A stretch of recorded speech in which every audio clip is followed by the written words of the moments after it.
So my first Kona was 2013. Came in, the rookie, a bit like you, not really knowing what to expect, didn't really have any pressure, didn't have any obligations race week. It was brilliant. But I mean, it was such an awesome experience to come in sort of with no expectations and have a result like that. It's kind of good being a rookie and like going a bit under the radar, because even within the race itself, maybe some of the women aren't looking at you to sort of, work those bike packs and that sort of thing. So I'd use that to your advantage as best as you can. Oh, cool. And if you had to have like one thing that you learnt from, is there anything that stands out that you thought, okay, like, was that one thing from the race that you thought, I'd take that into the next years? Yeah, look, there's one thing about the winds here, which it's a bit I've learned from the races, but also from training here. Like you can have some days where it's just really calm, and I've been here 2 weeks training and it has been calm for the last 2 weeks, but I've also had other days where you really feel like you're going to get blown off your bike. And there's some little telltale signs. So when you're heading through Waikoloa, if you've got a whipping tailwind, and also if you look over at the ocean, and when the bits that we can see the ocean, if you can see the white caps, you know that you're in for a really windy day up and down Harvey. So that's, when you want to really make sure you've got the right wheel selection. I mean, you've chosen that before that point, obviously. But it's one thing like to sort of know that those winds are coming. Make sure you take on that nutrition, hydration, because there can be a section of the course where you don't want to take your hands off the handlebars. You're not even riding aero anymore. You're just literally holding on like this, and you might not get a drink. So that's one thing I've sort of learnt from spending some time on the island. 2014 was like that. It was super windy. Some people got blown off their bikes, and then there was probably a 40-minute section where you didn't want to take your hands off the handlebars. I don't know what you've thought about for your wheel selection, but I'm going to ride the 48 front, so the sort of the shallowest DT Swiss that they have in that top range, and then the 80 back, because it's kind of all about the front wheel as far as the crosswinds. And I think like we might get a calm day and we might have been fine riding an 80 front, but it's something that you almost can't tell on the morning even. So it might be calm here in Kona, but once you get out to Harvey, it's just those crazy crosswinds. So for me, I always go something kind of shallow on the front. And the DT Swiss wheels, like, they handle so well in the crosswinds, so they're great anyway, but I still just wouldn't want to have an 80 on there just in case those winds whipped up. But I mean, you've probably been out there and... Yeah, I remember talking to Sarah Crowley for like last year. She said that she had trouble I think she got blown off or something at one point. That made me think like we bought a selection of wheels out here, I was just gonna I'll pick your brains. just copy the. I think, I mean, you could get away with it. Like I had the middle one, the 60, and I brought that as well. And like the way I've trained on the course the last few weeks, that one would have been fine. But you also don't want to risk it, like those days where it's just so crazy, and then it's spiking your heart rate because you're like, whoa, getting blown across the road. So I think. I mean, they're both super aero anyway. That would be my advice on wheels. Thank you. I think this year is really exciting. I reckon it's the best field ever that I've seen, in the World Champs. We've got like all sort of, the past women, most of last year's top 10 are here. Daniela and Lucy are both, racing like freaks this year. And then there's a bunch of you rookies who just like come with so much pedigree.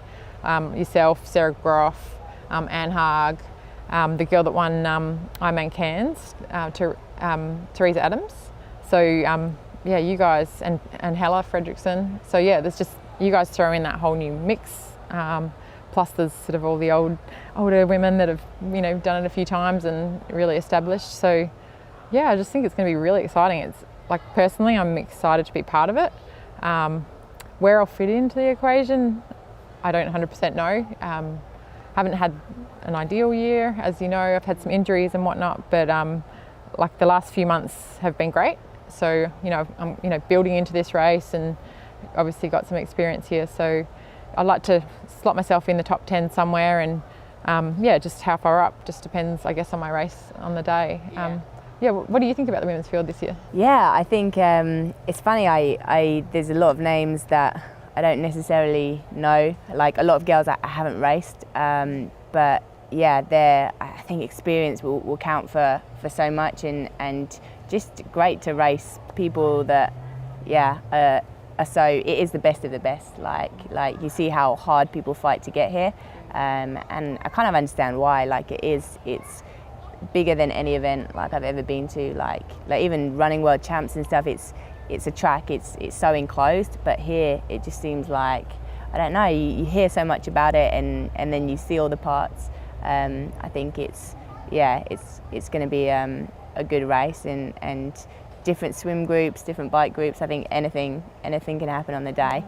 Do you feel like emotional that it's going to be your last big race, or? Yeah, I do. Like sort of mix of excitement, happiness, and then just that whole, oh my gosh, like, am I really making the right decision? But yeah, like even if I think about just that last running down a lee here, I think I know I'm going to be emotional. Yeah. But yeah, last Kona, and that's why I was so sort of hell-bent on getting here this year, because it's meant a lot to me, and as you're experiencing now, it is just, this race is like just so big, it's got such a following, and I think it brings out the best and sometimes the worst in other people, but like you say, it's the world stage, isn't it? And comparatively, like, you're third at Kona, like, well, you've had it twice, but your first third at Kona would, compared to like the ITU races and the achievements there, like how big do you think, can you compare one to the other? Or? Well, I think as far as recognition in the triathlon world, anything at Kona sort of trumps ITU. That's what I experienced anyway, and personally as well, I think, you know, you've done the one Ironman, just even that feeling of finishing an Ironman is pretty epic. And so then when you nail that race and nail it on the biggest sort of world stage, being Kona, it's pretty satisfying. So I hope you get to have that feeling too. I think 2015, my finishing Kona in 2015 is probably my standout Kona moment.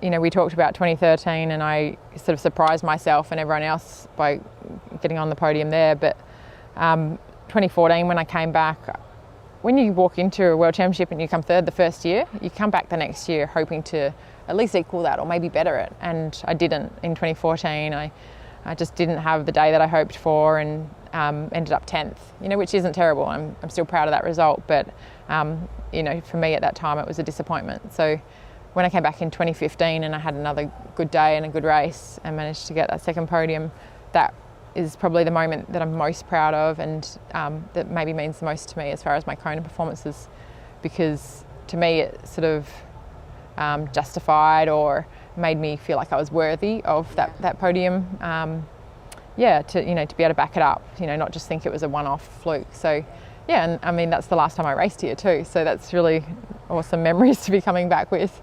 It's going to be really hard to equal out this year after a few years out, but you never know on this island, anything can happen. So I watched your race recently, so being new to Ironman and stuff, and Austria just having my massive blow up, and I kind of I get excited and I always go too fast, like I never negative split, and I was watching your race like on the turbo, and it was about 5 minutes from the end, and my mum's on the phone. She's like, "Can you see Liz? You're watching Liz on Facebook Live?" And because she's always like, she watches my races, she's like, "Oh, she's gone off too hard again. She's done this," and she was like, "That's how to do it. That's how you, like, the security of being able to just stick to your pace all day long and to come through strong at the end is far more impressive than being the hero, like, to begin with, and just dying a death." And I think, pacing wise, I definitely have a lot to learn, and nutrition wise, and just being around like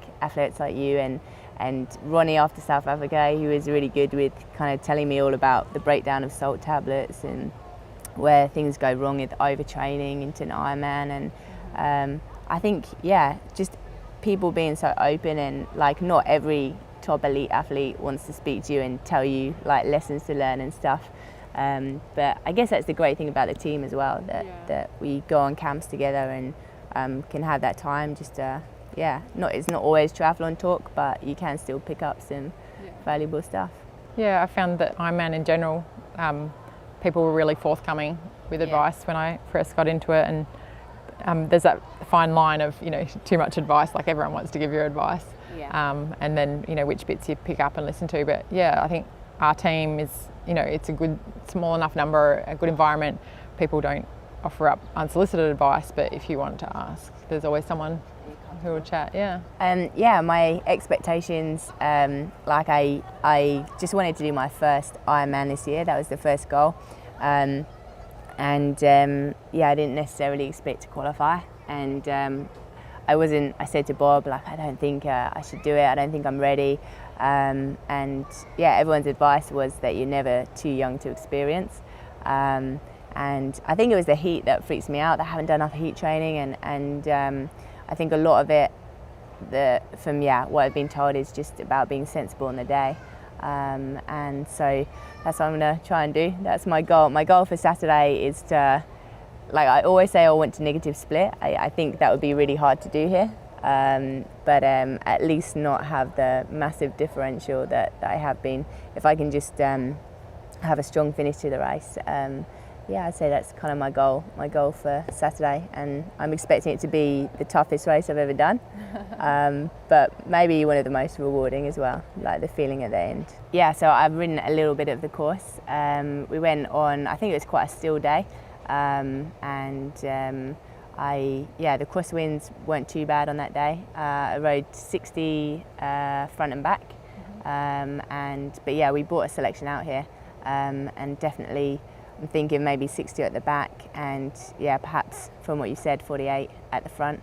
I think I expected just a dead flat straight road, so more rises than I thought, which is kind of cool.